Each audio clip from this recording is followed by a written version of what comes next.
Merhaba arkadaşlar, Gülayla kanalına yeniden hoş geldiniz. Hepinizi sevgiyle selamlıyorum. Bu videomda Şeref Hülya'nın kafasını öreceğiz. Kafanın üst kısmı ve saçları için Alize Cotton Gold'dan şöyle bir kahve seçtim. Yanart'ın ten rengi var elimde, onu kullanacağım arkadaşlar. 2.2 tığıyla örüyorum ve 8 milim şöyle kilitli göz kullanacağım, kahverengi. Birlikte yaparsak olur diyoruz ve ne yapıyoruz? Başlıyoruz.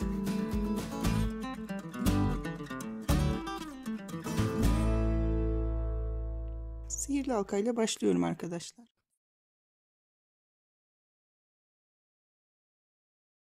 Şöyle ilmeğimi birleştirdim. 6 tane sık iğne yapıyoruz.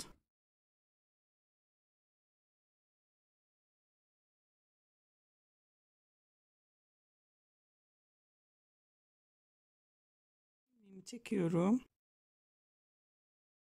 İlk sık iğneme ilmeğimi kaydırıyorum. Şimdi her bir sık iğnemin içerisine çift girerek devam ediyorum.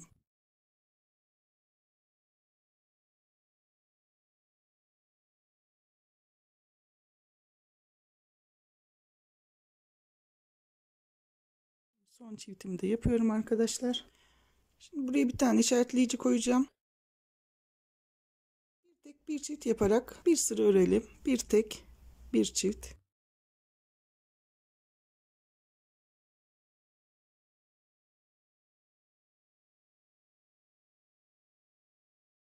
Son çiftimi yaptım. Şu anda sık iğne sayımız 18. Dördüncü sıramızda devam ediyoruz. Bir tek bir çift yaparak başlıyorum. Bir tek bir tane çift ve sıra sonuna kadar iki tek bir çift yapıyorum 5 kez.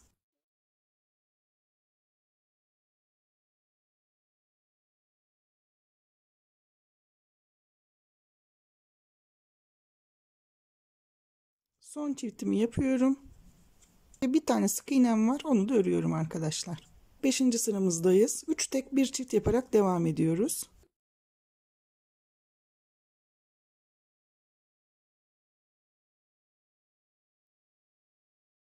İki ve 3 tane tek ördüm. Son kez çiftimi yapıyorum.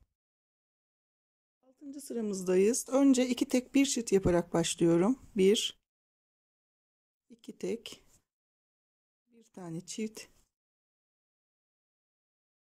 Sıra sonuna kadar 4 tek bir çift yapacağız. 5 kez tekrar edeceğiz.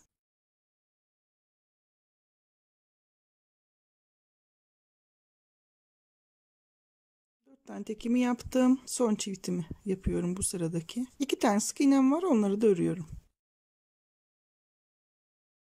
36 tane sık iğnemiz var arkadaşlar. Şu ikinci sık iğnemizi örmeden bırakalım, ten rengine geçeceğiz. 36 sık iğnemi ten rengiyle 4 sıra öreceğim arkadaşlar. 4 sıra örüp sıra başına gelelim. 4. sıramı tamamladım. 11. sıramızdayız. 10 tane sık iğne yapıyorum.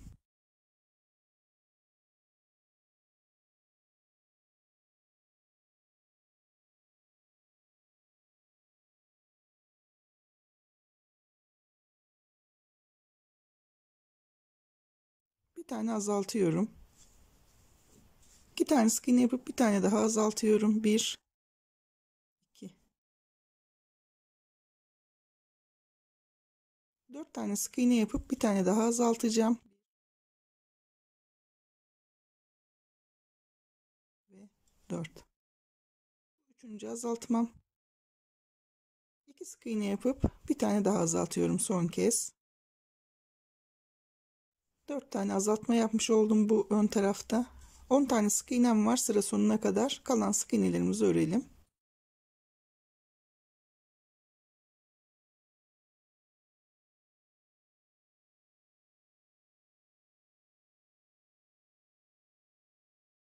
Sıramı tamamladım arkadaşlar. 4 tane eksiltme yapmış oldum. 32 tane sık iğnemiz var şu anda. Bir sıra 32 sık iğnemizi örelim. Bir sıra örüp sıra başına gelelim. Evet, sıramı tamamladım. 13. sıramızdayız. 16 tane sık iğne yapıyorum.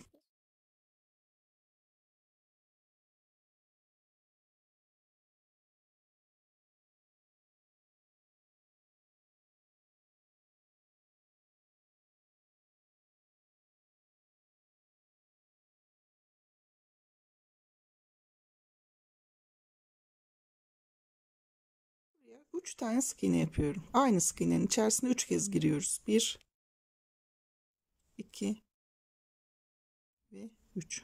Sıra sonuna kadar kalan sık iğnelerimizi örelim.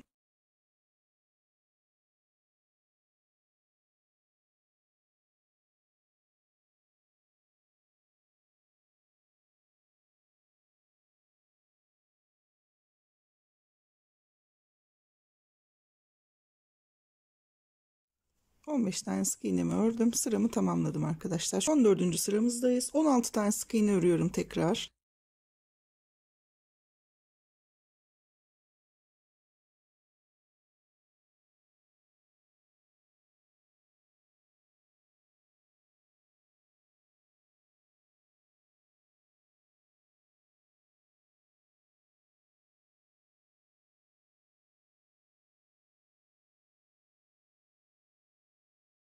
16 tane sık iğne yaptım. Bir tane daha yapıyorum arkadaşlar. Tam istediğim yere gelmedi.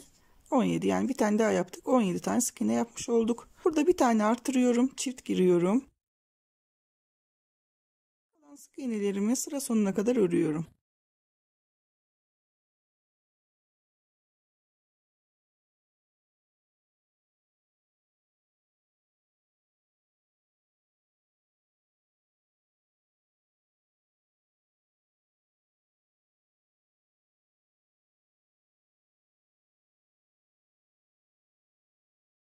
Ve 16 sık iğnemi örüp sıramı tamamladım. Şu anda sık iğne sayımız 35 arkadaşlar. 15. sıramdayım. 16 tane sık iğnemi örüyorum.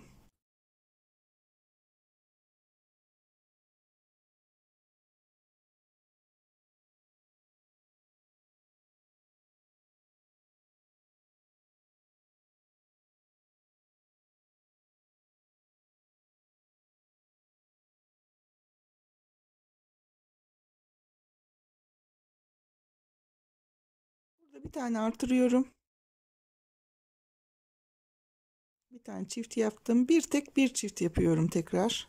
Bir tane tek, bir tane çift. Kalan sık iğnelerimizi örelim.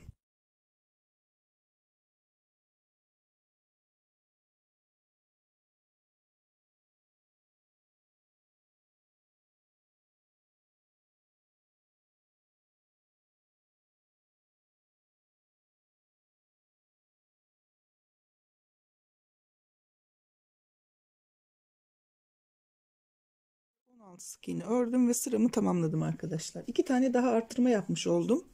37 adet sık iğnemiz var şu anda. 16. sıramızda devam ediyoruz. 10 tane sık iğne yapıyorum.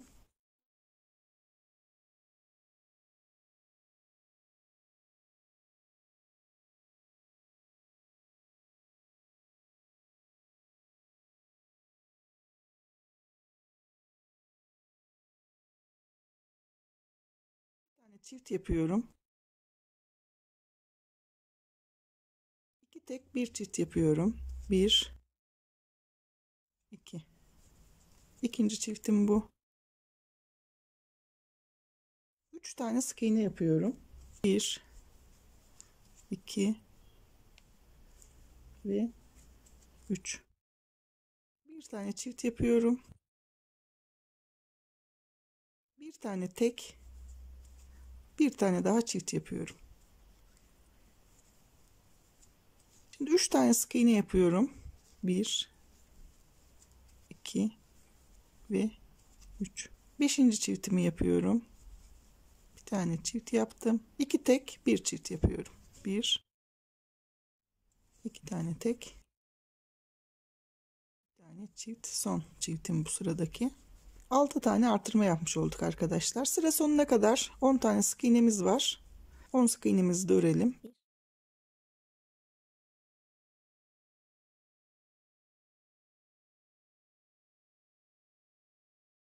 9 ve 10. Şu anda 43'e çıkardık sık iğne sayımızı. 17. sıramızdayız. 20 tane sık iğne yapıyorum.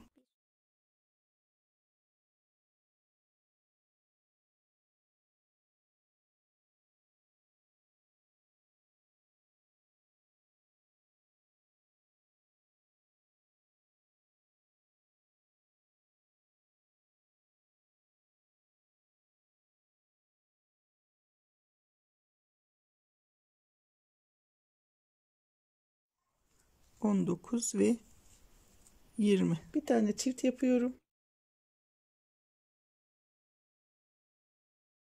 Bir tane tek.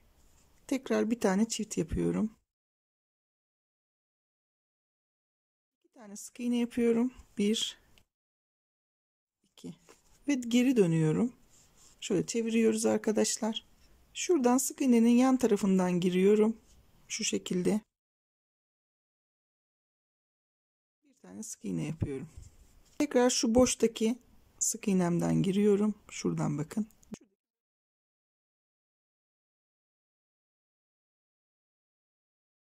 2. Tekrar 3.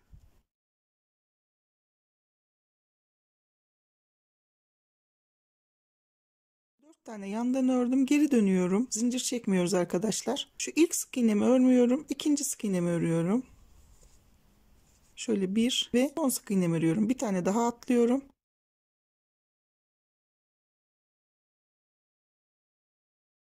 Son sık iğnemi ördüm. Yani burunda 2 tane şu anda sık iğnemiz var.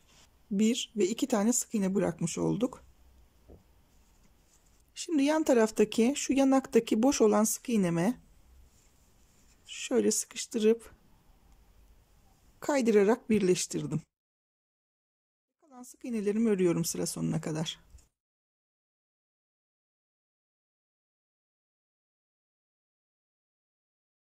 On 17 tane sık iğne örerek sıramı tamamladım arkadaşlar. 18 tane sık iğne yapıyorum.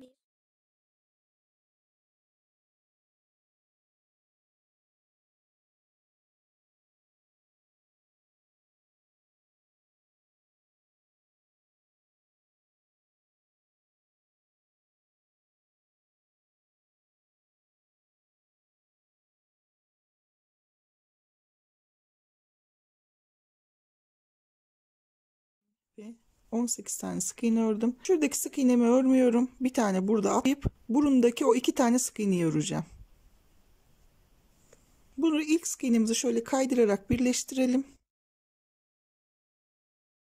Buradan itibaren sıra sonuna kadar tüm sık iğnelerimizi örelim arkadaşlar. Şu kaydırdığımızda dahil.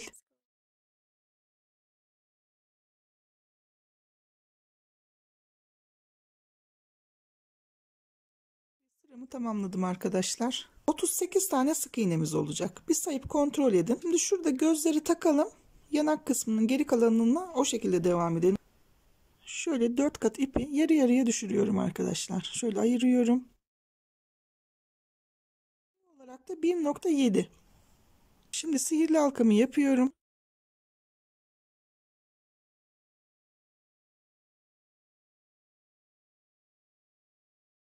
Birleştirdim. 8 tane sık iğne yapacağım içine.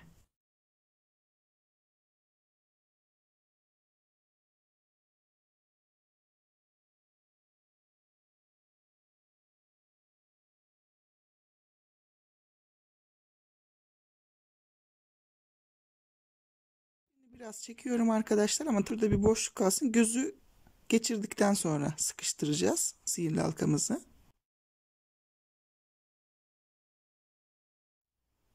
Şöyle ilk sık iğnemin içerisine kaydırdım. Çift ile başlıyorum. Bir çift bir tek yapacağız.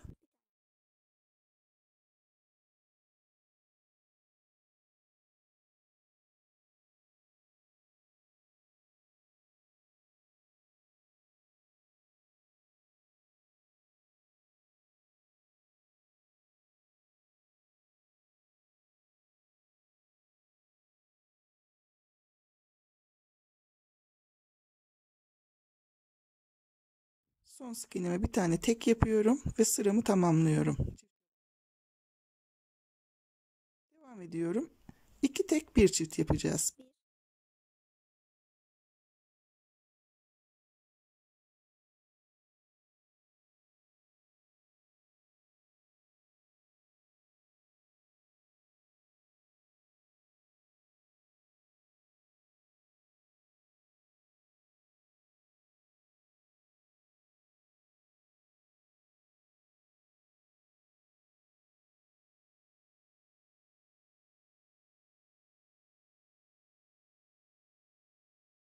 Sık iğnenin olduğu yere kaydırıyorum ve bitiriyorum. Düz tarafını değil, ters tarafı öne gelecek şekilde kullanacağım. Gözümü geçirdikten sonra tamamen sıkıştırıyorum.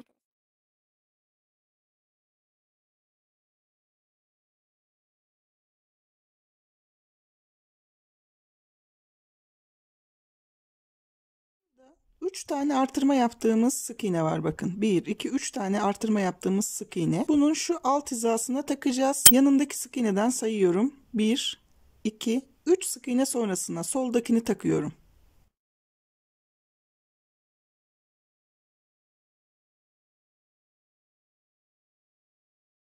1, 2, 3, 4, 5 tane sık iğne sayıyorum. Aynı hizaya.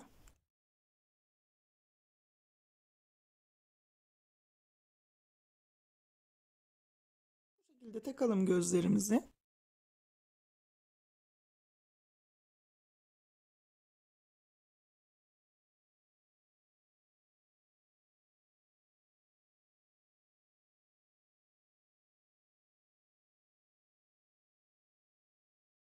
Şöyle çevirip şurayı şöyle tutuyorum. Şunu hafif ucunu ısıttıktan sonra çakmakla bastıracağım.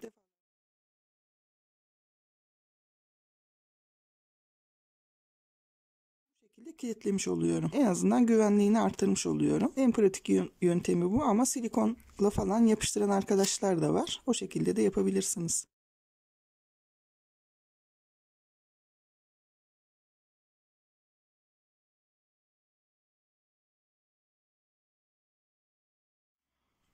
...19. sıramdayım. 10 tane sık iğne yapıyorum.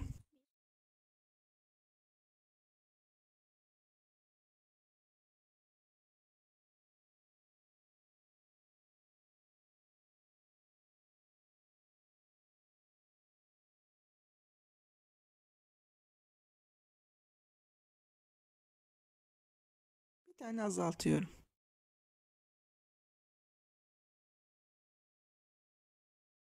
14 tane sık iğne yapıp bir tane daha azaltacağım.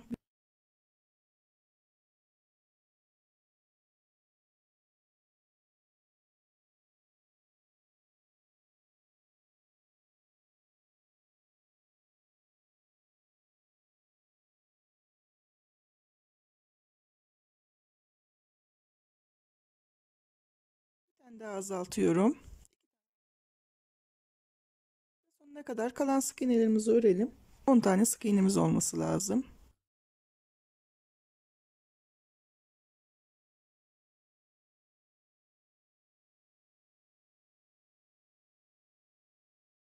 Ve 10 tane sık iğnemi ördüm. 36'ya düşürdük sık iğne sayımızı. 7 tane sık iğne yapıyorum.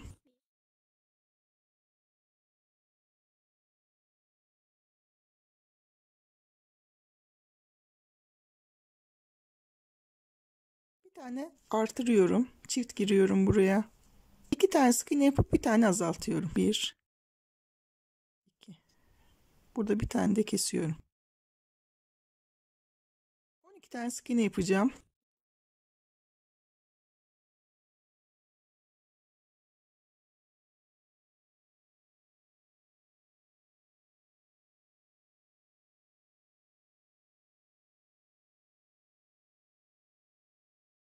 Bir tane azaltıyorum. 2 tane sık iğne yapıp bir tane artırıyorum. Burada da çift girdim. Kalan sık iğnelerimi de örüyorum.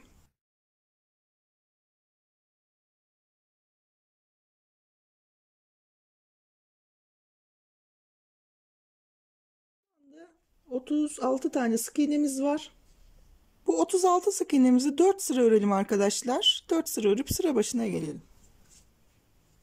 Evet, sıramı tamamladım arkadaşlar. Şimdi elyaflarımızı güzelce yerleştirerek devam edelim. Bundan sonra sık sık elyaflarımızı koyalım.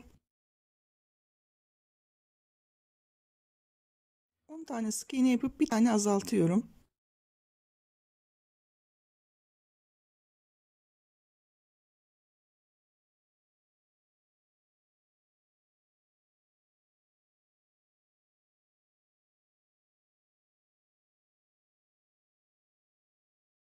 Bir tane azaltıyorum.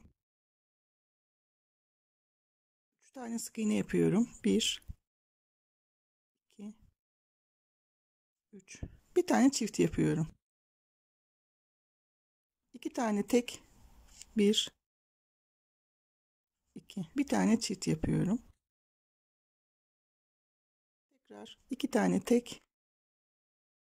Bir tane çift yapıyorum. Çene için 3 tane artırma yaptık. 3 tane sık iğne yapıp bir tane daha azaltıyorum.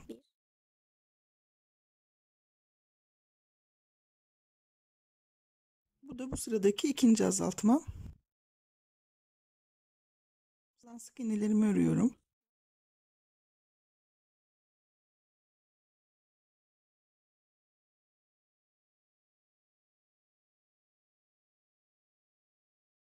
Burada 37 tane sık iğnemiz var arkadaşlar. Devam ediyoruz. Bir tane azaltarak sırama başlıyorum. 8 tane sık iğne yapıp bir tane daha azaltıyorum.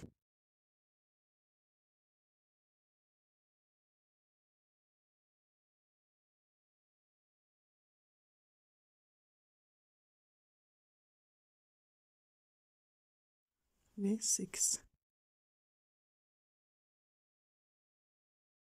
Azaltmamı yaptım. 14 tane sık iğne örüp bir tane daha azaltıyorum.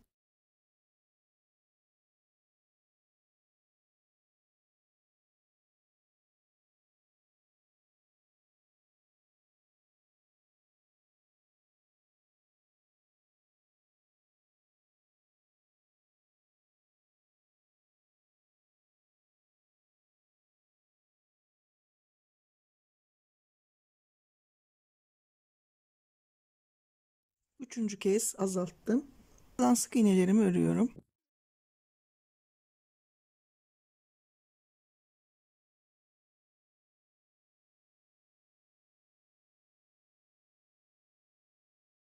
Dokuz tane sık iğne örüp sıramı tamamladım arkadaşlar. 3 tane azaltma yapmış oldum. Şu anda 34 tane sık iğnem var. Elyafı doldururken arkadaşlar şu burnun kısmına biraz şöyle elyaf itin ucuna. Elinizle düzeltin. Yanak artırmalarımızı da şöyle iterek biraz öne doğru çıkartıyorum. Bir tane sık iğne yapıyorum, bir tane azaltıyorum. Şimdi 2 tane sık iğne yapıp bir tane azaltacağım. 2 kez tekrar edeceğim bunu. 1, 2.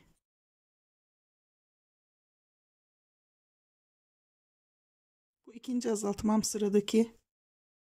1, 2 tane tek yapıp bir tane daha azalttım. Bu da üçüncü azaltmam. Şimdi 12 tane sık iğne örüp bir tane daha azaltacağım.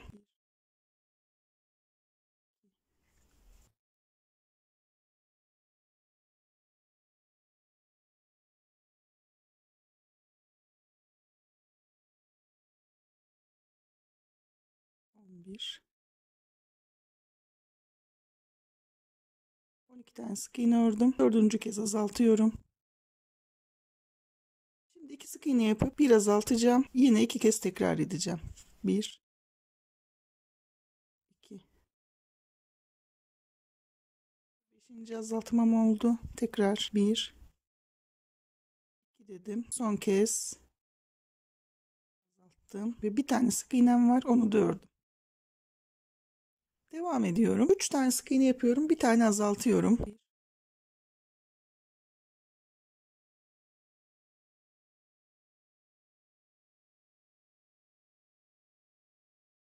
tane azalttım. 2 tane sık iğne yapıyorum. 7 tane azaltma yapıyorum.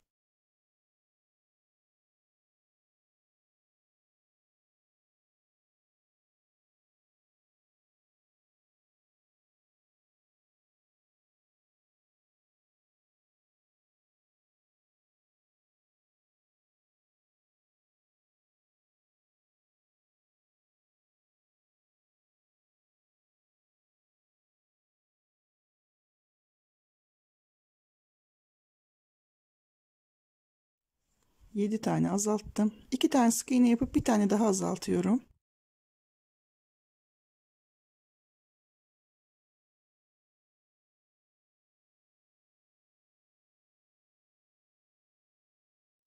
3 tane sık iğnem kalıyor. Onları da örüyorum arkadaşlar.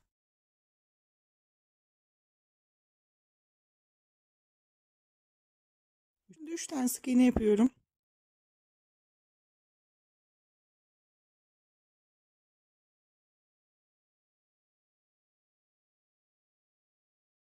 Bir tane azaltıyorum. 3 tane sık iğne yapıyorum.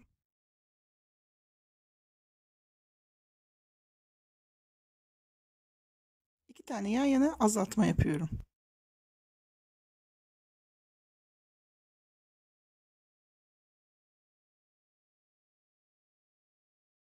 3 tane sık iğne yapıp son kez azaltacağım.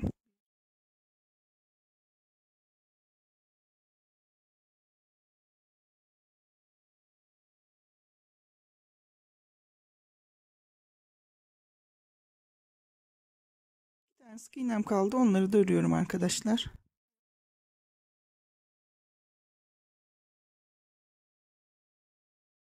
Şuradaki sık iğneyi kaydıracağım ve bitirdim.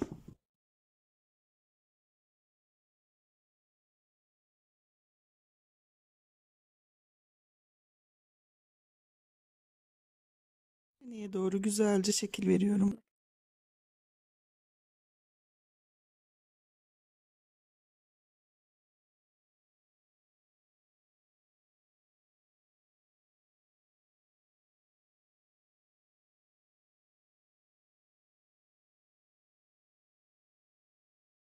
Arkadaşlar iğneme ipimi geçirdim. Göz bittikten sonra 1, 2, 3, 4 sık iğne sonraki şu sıraya koyuyorum. Şu burnu artırdığımız 3 tane sık iğnenin olduğu yerin aynı hizası olan üst kısmı olacak. Burnun bir alt sırasındaki sıra. Yani şu ikisinin arasında 7 tane sık iğne var.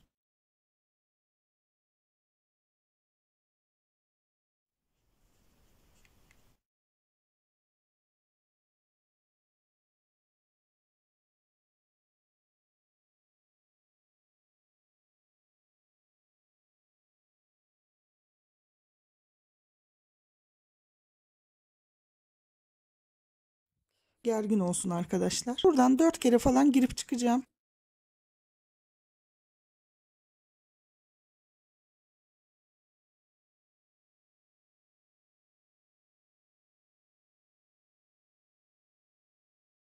Dört kez girdim çıktım.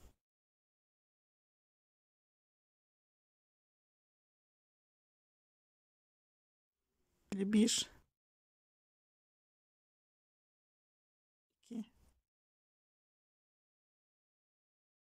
3, 4.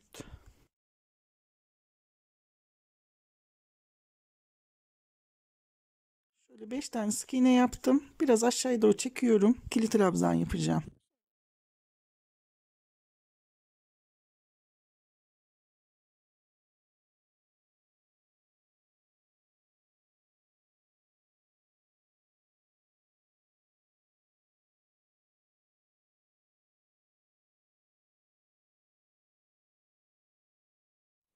Dört tane ikili trabzan yaptım.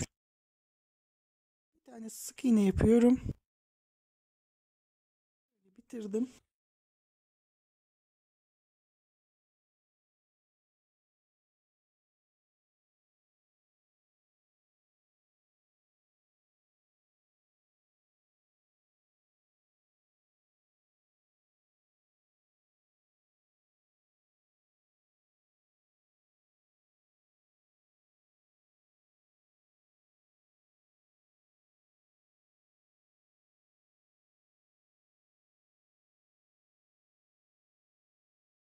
Saçlarını ve kaşlarını yapalım. Ondan sonra da ağzını yapalım. Saçın rengindeki ipten taktım arkadaşlar.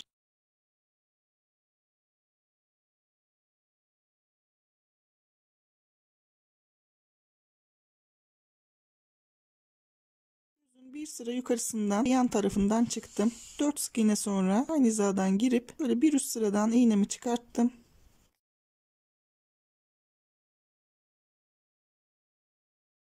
Şuradan tekrar bir sık iğne sonrasına geçiş yapıyorum.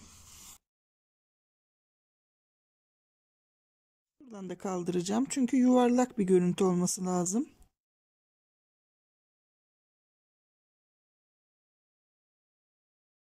Aynı yerden girip diğer göze geçiyorum. Yani 3 sık iğne falan sonra geçtim.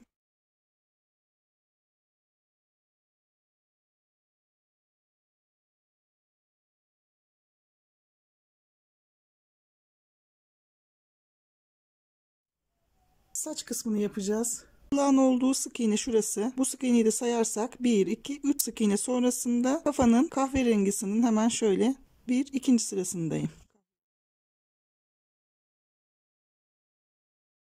Yatay bir şekilde çekiyorum. Şuradan bir alt sık iğneye giriyorum. Aynı yerden giriyorum. Böyle bir alt sırasından çıktım.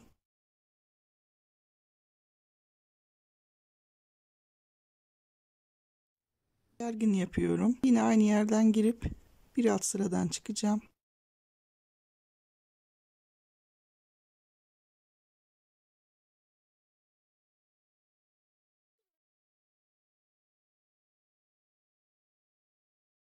Bir yan sık iğnesinden çıkıyorum.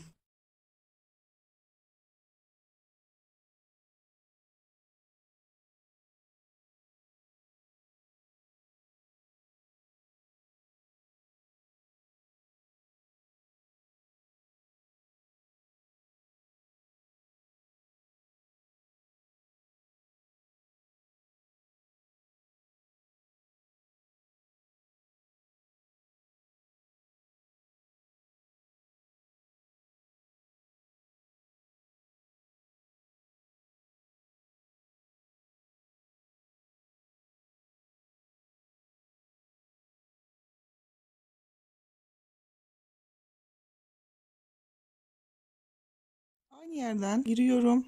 Çaprazından bir alt sıra çaprazından çıkıyorum.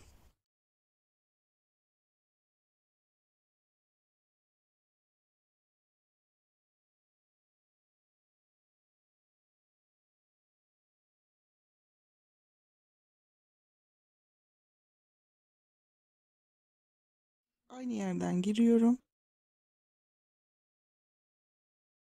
Bir alt sıranın çaprazındayım. Oradan çıkıyorum.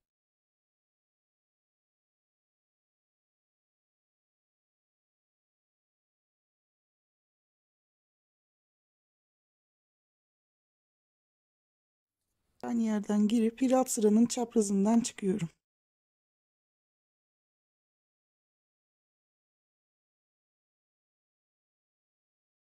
Arkadaşlar şunu düz bir şekilde aşağıya çekeceğiz. 1, 2, 3, 4, 5, 6 sıra aşağıdan iniyorum. Şöyle yan sık iğneye geçeceğim.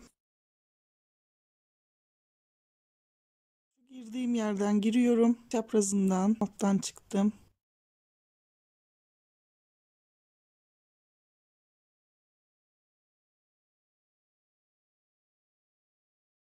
Böyle çapraz yapıyorum şuraya.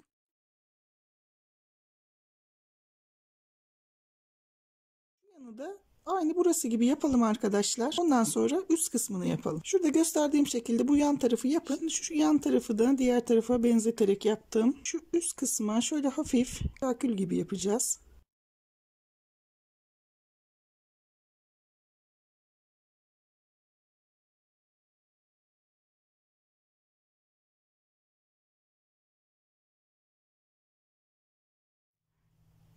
Şuradaki yerin 1, 2, 3. sırasına şuraya giriyorum. Önce bir kakülü buraya düşüreceğim.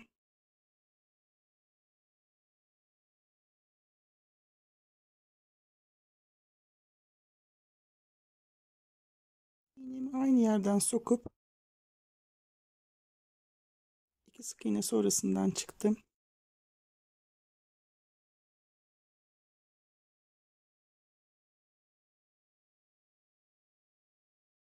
İki kere tutturuyorum oraya. Aynı yerden çıkıyorum. Şuradaki saçın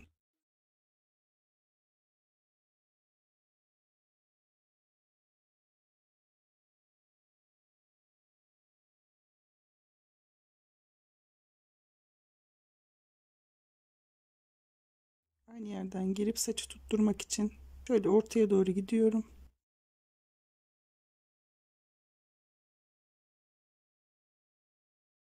Bir sık iğne sonrasından tutturacağım. Buraya yine aynı yere gittim. Bakın hep aynı yer.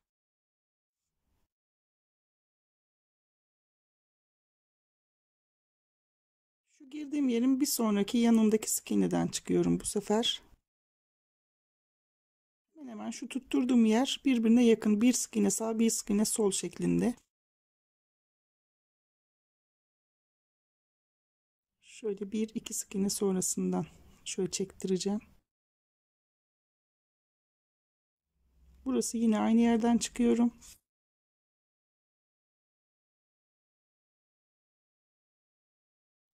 Biraz önce girdiğim yerden girip yine şuradan çıktım bakın.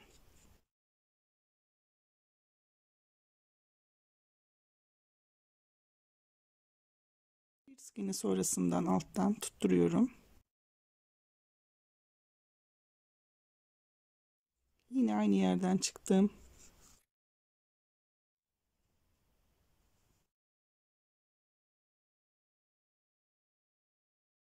Şöyle bir sık iğne yanına girdim.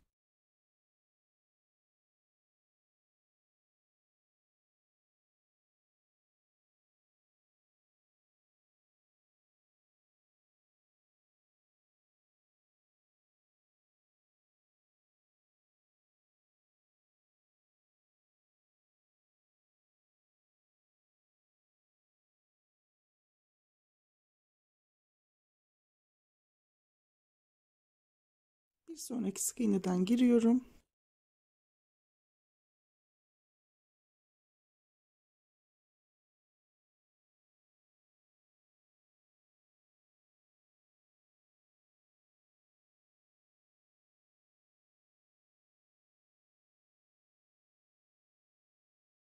Arkadan devam edeceğiz. Bu ön taraf için yeterli zannediyorum.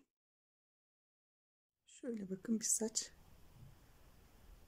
benzetmiş olduk. Şimdi buradan sonra arka tarafı çift yapacağım arkadaşlar. Şöyle çift olarak yapacağız artık. Şöyle kulağın üst kısmına çaprazından bir alt sıradan çıktım.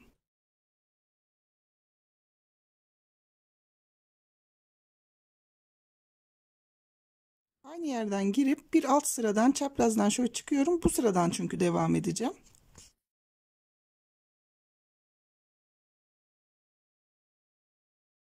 Buradan bir sonraki sık iğneden bir yan sık iğnenin 3 sıra altından çıktım.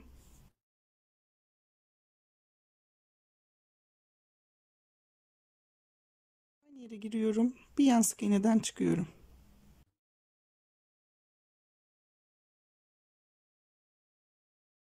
İpiniz dönerse iğneyi bırakıp şöyle bir düzeltin. Sonra devam edin. Aynı yere girip bir sıra altından çaprazından çıkıyorum.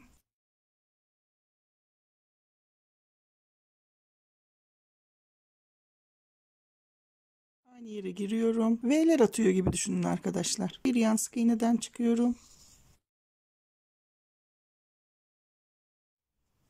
Şurası açık kalacak. O yüzden buranın bir alt sırasına çıkacağım. Orayı kapatabilmek için. Çünkü azaltmalar ve eksiltmeler olduğu için düz inmiyor iğneler bazen. Yani gözünüze göre hoş görünecek şekilde düzeltmelerinizi yapabilirsiniz arkadaşlar.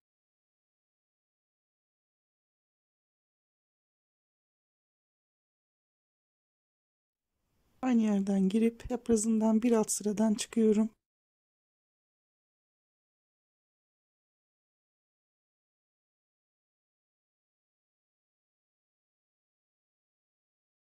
Aynı yerden girip aşağıdan çıkacağım. Çünkü ipim az kaldı. İp takacağım arkadaşlar tekrar.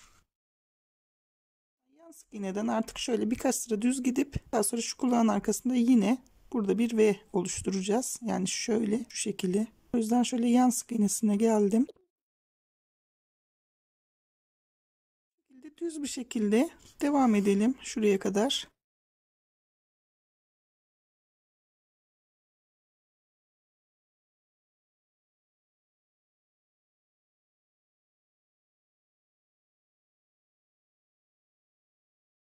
Şuradan girip çaprazından çıkıyorum. Şuranın simetrisini yapacağız şurayı.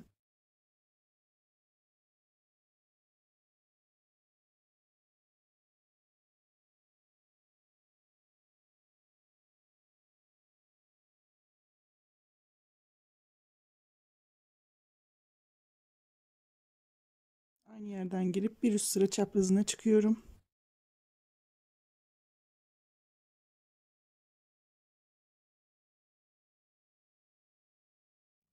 Burada diğer taraftaki kadar açıklık kalmadı arkadaşlar. O yüzden şuradan şöyle kulağın üstünden boş bir sık iğneden girip aşağıdan çıkıp bitiriyorum artık.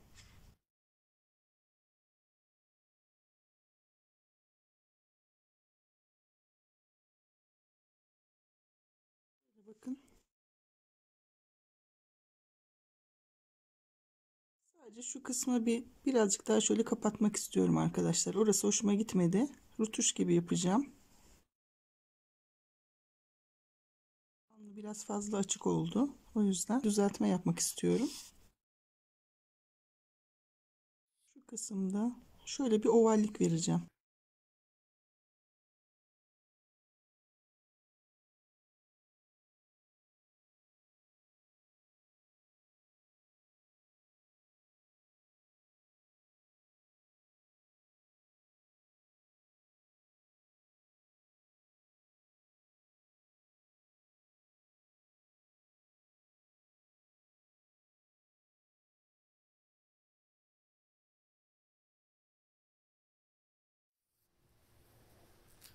Kısmı biraz şöyle kapattım. Alnı çok açık olduğu için şurayı da kapatacağım arkadaşlar. Bunları çok hoşuma gitmedi, o yüzden rutuş yapıyorum. Yaptığım gibi şu kısmını da kapatacağım. Şu ağız kısmımızı yapalım. Ondan sonra bitirelim. Evet, ağız için arkadaşlar burnun 1-2 sıra altına şuraya dudağın üst kısmını yapacağım. Şu burnu şurasında orta kabul edersek şuradaki sık iğneyi, 2 tane sık iğne var şurada. 1, 2, 3, 4 sık iğne sonra çıktım. 1, 2, 3, 4, 5, 6, 7, 8, 9 sık iğne sonra giriyorum.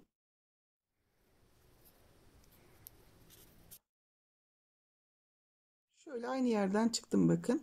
Gergin olsun biraz arkadaşlar. Üst dudağı çektirelim. Şuradan girip tekrar 1, 2, 3 sıra altından ortanın yan sık iğnesine geliyorum. Aynı yerden girip 2 sık iğne sonrasına çıkıyorum. Buraya da tutturacağım.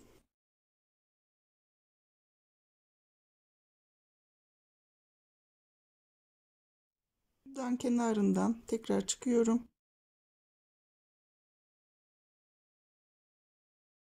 Bu şekilde bir çerçeve oluşturdum bakın. Şimdi bu çerçeveyi iğnemin arkasıyla saracağım.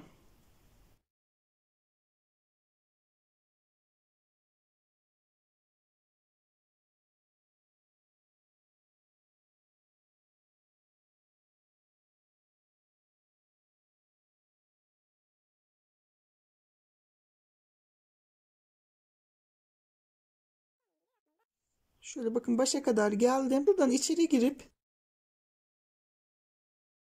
bir sık iğne aşağıdan çıkıyorum. Alt dudağı sarmaya başlıyorum.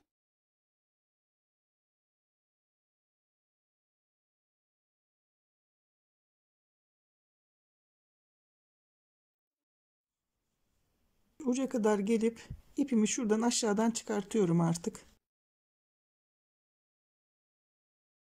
Şöyle bakın ağzın bir çerçevesini oluşturduk. Şöyle siyah ipimin 2 katını aldım. 2 kata indirdim çok kalın olmasın diye.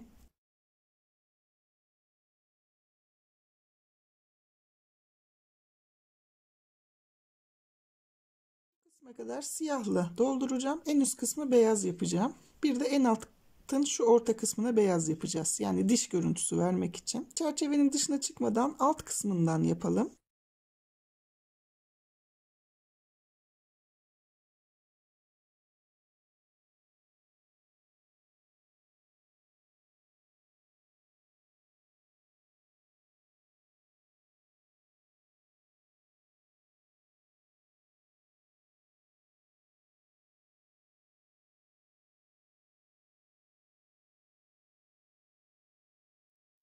Şöyle beyaza geçtim. Beyaz ipimi normal kalın takıyorum arkadaşlar. Şuradan siyahın üst kısmında ten rengi bıraktığım yerin tam dip kısmından çıkacağım.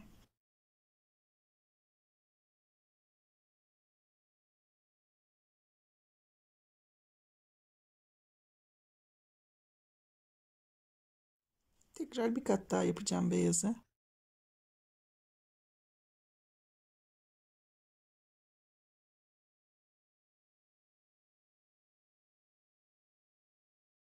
Şu alt kısmı şuraya çıktım. Bakın şu dudağın düz gibi görünen kısmına çıktım.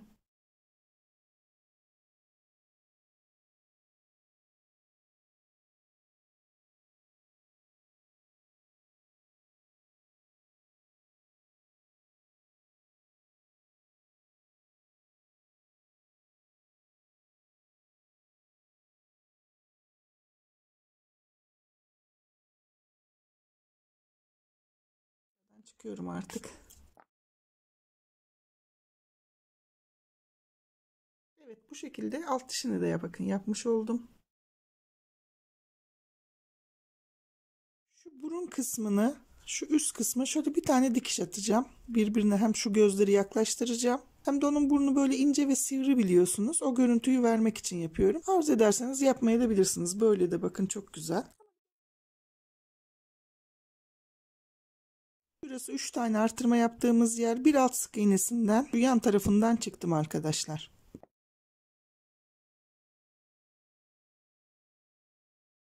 Artırma yapmıştık zaten dikkat ederseniz. Artırmanın olduğu yerden aşağıdan girip karşıdan çıkıyorum. Şöyle biraz elyaf alıyorum iğnenin içine. İğne ile burun arasına alttan giriyorum. Tam aynı hizadan çıktım.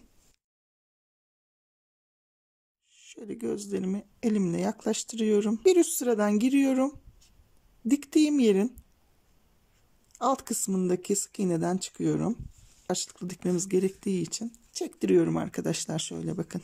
Burnu böyle birbirine çektirdim. Alta kadar çok gitmeyeceğim. Bir alt sık iğneden giriyorum. Karşıda diktiğim sık iğnenin olduğu yerden çıktım.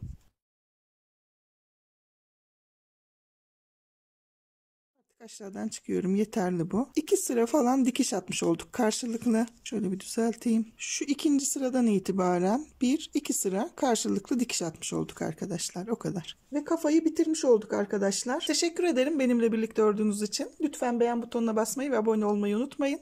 Bir sonraki videomda görüşmek üzere. Sevgiyle kalın. Hoşça kalın.